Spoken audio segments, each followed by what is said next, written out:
selamat siang. Pemirsa Sripoku TV berjumpa kembali bersama saya, Felinda Anjani. Kami akan menemani aktivitas Anda dengan berita terupdate dan terpercaya. Inilah Sripoku Sarini News Update.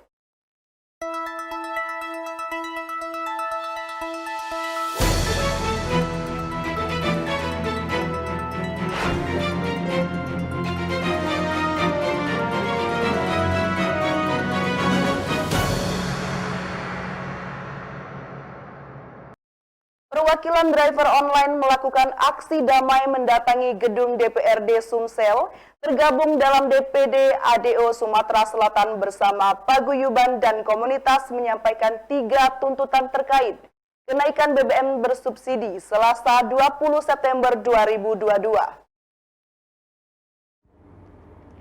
Tak hanya Asrul, beberapa perwakilan ADO Sumsel menyebut mereka tidak begitu mempermasalahkan BBM bersubsidi dan bahan sembako yang sudah terlanjur naik harganya. Akan tetapi mereka menuntut agar wakil rakyat dan gubernur membantu kebijakan agar para driver online tidak dizolimi oleh oknum aplikator yang sangat merugikan mereka. DPD ADO Sumatera Selatan bersama paguyuban dan komunitas yang tergabung di DPD ADO Sumsel menyatakan sikap dan menuntut sebagai berikut.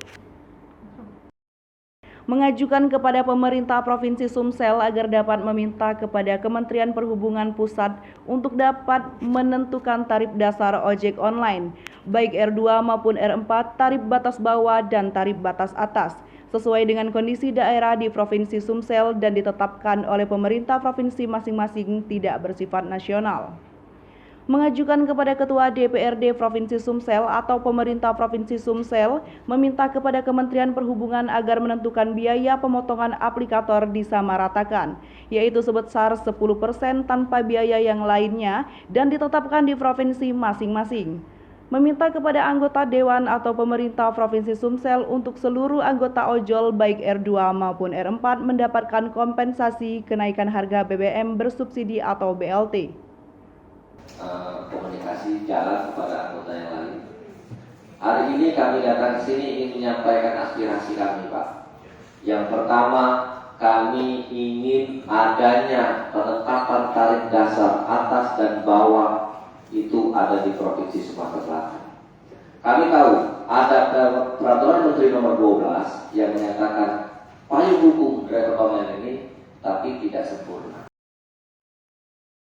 Perbedaan sikap ditunjukkan Ferdi Sambo kepada rekan-rekannya yang telah menjalankan skenario jahat pembunuhan berencana Brigadir J dan obstruction of justice. Ex-Kadif Propam itu begitu berusaha melindungi bawahannya yang sudah berpangkat perwira menengah dan perwira tinggi.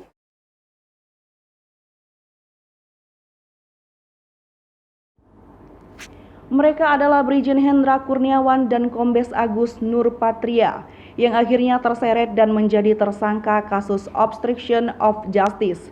Saat ini Kombes Agus Nurpatria sudah dipecat berdasarkan sidang Komisi Kode Etik Polri KKEP. Sedangkan sidang untuk Brigjen Hendra Kurniawan tinggal menunggu waktu dan bukan tak mungkin dia juga akan dipecat.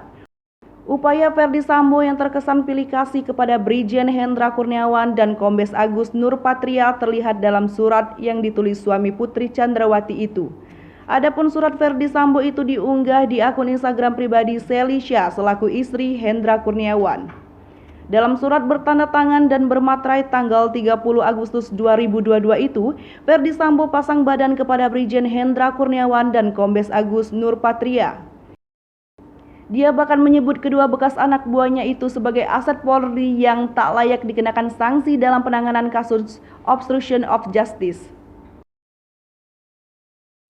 Apa yang ditunjukkan Ferdi Sambo kepada Brigjen Hendra Kurniawan dan Kombes Agus Nurpatria begitu berbeda dengan apa yang diberikan kepada Baradae, polisi berpangkat paling rendah. Padahal Baradae adalah bekas anak buah Ferdi Sambo yang paling berat terseret dalam kasus pembunuhan Brigadir J. Sebagai bekas anak buah yang paling junior, baik dari segi usia dan pangkat, Baradae tak kuasa menolak perintah Ferdi Sambo untuk menembak Brigadir J pada Jumat 8 Juli 2022. Atas apa yang dilakukan Baradae hanya dijanjikan uang 1 miliar rupiah oleh Ferdi Sambo sebagai uang tutup mulut. Penyanyi Pinkan Mambo mengklarifikasi soal pernyataan dibayar 200 juta rupiah sekali manggung. Kabar bayaran 200 juta ini bermula saat Pinkan Mambo tampil di salah satu konser musik. Ketika di atas panggung, Pinkan Mambo sempat mengatakan bahwa dirinya dibayar hingga ratusan juta. Terkait pernyataan tersebut, Pinkan Mambo mengaku soal bayaran dengan nominal ratusan juta hanya rekayasa. Pinkan Mambo mengatakan itu hanya tipuan belaka. Tadinya, ia ingin meneriakan bahwa bayarannya 2 miliar rupiah. Lebih lanjut, ia menjelaskan bahwa aksi panggungnya tidak semahal yang sempat ia katakan di hadapan penonton. Namun yang jelas, ia hanya ingin mengajak penonton untuk bernyanyi bersama. Pelantun kekasih yang tak dianggap ini pun berharap jika honor manggungnya bisa didapatkan seperti yang ia katakan. Minggu 18 September 2022, sejumlah warga di Polewali Mandar, Sulawesi Barat terpaksa menandu jenazah dengan berjalan kaki sejauh 5 km lebih dari puskesmas menuju rumah duka. Itu dilakukan setelah permintaan keluarga untuk mengantarkan jenazah dengan mobil ambulans ditolak pihak puskesmas. Warga terpaksa tandu jenazah sejauh 5 km karena puskesmas tolak pinjamkan ambulans. Minggu 18 September 2022, sejumlah warga di Polewali Mandar, Sulawesi Barat terpaksa menandu jenazah dengan berjalan kaki sejauh 5 km lebih dari puskesmas menuju rumah duka. Itu dilakukan setelah permintaan keluarga untuk mengantarkan jenazah dengan mobil ambulans ditolak pihak puskesmas. Pihak keluarga mengaku kecewa dengan sikap puskesmas yang tidak bersedia meminjamkan ambulans. Salah satu keluarga, Marda, mengatakan almarhum yang sudah berusia lanjut itu dibawa ke puskesmas karena mengalami sesak nafas akut dan meninggal. Namun permintaan bantuan kepada petugas untuk mengantarkan jenazah dengan mobil ambulans tersebut tidak dipenuhi. Petugas puskesmas beralasan bahwa ambulans tersebut tidak diperuntukkan mengantarkan jenazah. Padahal saat itu dia mengetahui ambulans tidak sedang beroperasi dan hanya terparkir di halaman puskesmas. Setelah itu sejumlah warga pun beramai-ramai menandu jenazah tersebut dari puskesmas Campalagian ke kampung halamannya di Desa Labuang, Kecamatan Campalagian. Mereka menandu jenazah yang menggunakan sarung dan bambu sejauh 5 km menyusuri jalan Trans Sulawesi. Video warga menandu jenazah tersebut sempat beredar di media sosial hingga viral. Tragedi berdarah pembunuhan Jalan Lubuk Guci Bilangan Beracung yang menewaskan Paridin warga desa Simpang Tais, Kecamatan Talang Ubi, Kamis 16 September 2022 kemarin ditenggarai di latar belakangi cinta segitiga. Diketahui kronologi kejadian saat berada di kediaman Bilangan Kelurahan Bayangkara, Kamis 16 September 2022 sekitar pukul 21 waktu Indonesia Barat. Istri pelaku inisial LS dijemput oleh korban Paridin menggunakan sepeda motor Matic, di mana aksi itu dilihat oleh suami pelaku Nopri yang sedang berada di dalam rumah. Kemudian langsung pun mengejar dan mencari kedua dengan sepeda motor merek Honda Verza sambil membawa sebilah pisau diselipkan di pinggang. Selanjutnya pelaku masih terus mencari istrinya dan akhirnya pelaku berpapasan dengan istrinya sedang dibonceng oleh korban keluar dari sebuah kafe. Sehingga pelaku menghentikan sepeda motor korban, tetapi korban tidak mau berhenti. Dengan begitu, lalu pelaku memutar balik dan mengejar korban. Setelah itu pelaku memepet sepeda motor korban sambil tangan kirinya meninju muka korban hingga motor korban pun terjatuh. Kemudian tersangka Nopri langsung turun dari kendaraannya seraya mencabut pisau di pinggangnya dan langsung menggorok leher korban, lalu menusuk perut korban berkali-kali.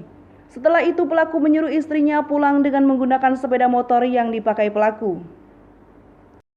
Setelah itu pelaku berlari meninggalkan korban beserta sepeda motornya. Usai berlari sekitar 1 km, pelaku bertemu dengan seorang yang minta diantar ke Kelurahan Handayani depan sebuah hotel dan kabur melarikan diri.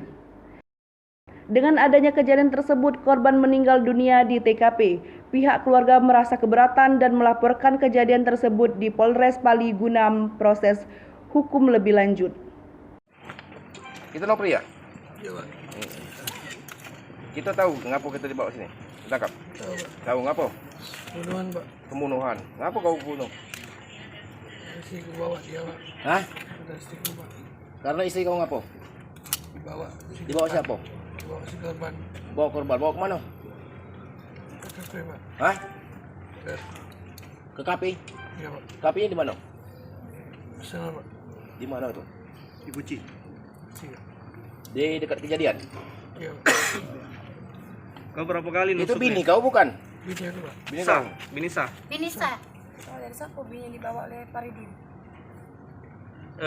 Berapa kali kau tusuk dia? Saya tahu. Ada rasa penyesalan enggak ini? Sesal. Kabarnya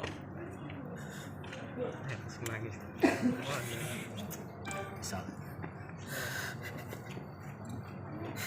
Terus ngapa kau langsung lari tuh, langsung ke Lampung tuh? Hah? Kau coba lari ke diri kau ya?